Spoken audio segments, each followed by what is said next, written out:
last potential name, and this makes the most sense to me by far, and honestly I think it would be silly not to, is looking at the goaltending situation. You have Jeremy Swayman coming in as an RFA.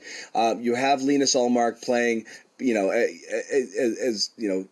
as well as you could have ever imagined he would have played when you signed him, winning the Vezina. Obviously, the last image people have of Ullmark is him not being great in the playoffs, which is a shame because I think he lost about 20% of his value, if not more, in the playoffs, because people would say, yeah, this might have been a one-season flash in the pan. I don't know if I'm giving up a premium here.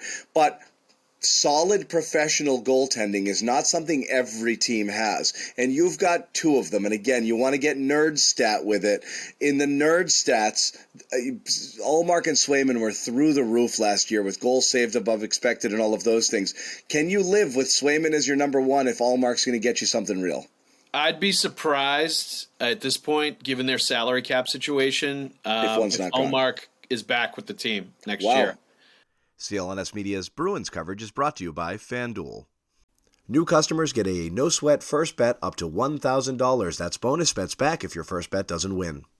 I would be surprised. I think. You think Ullmark is definitely I think he's going to be a play candidate. For sure. Yeah. I think they're going to look and think about that one a lot. Just based on how the season played out, based on the value, because he's going to probably win the Vezina and the regular season that he had. What level of return is good for you?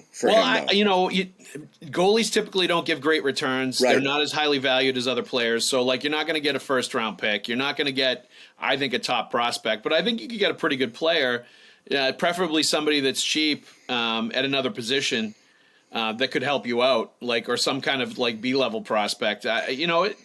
Maybe they could get a couple things. If they can get a second-round pick and a decent prospect for a player like that, I think you've done well.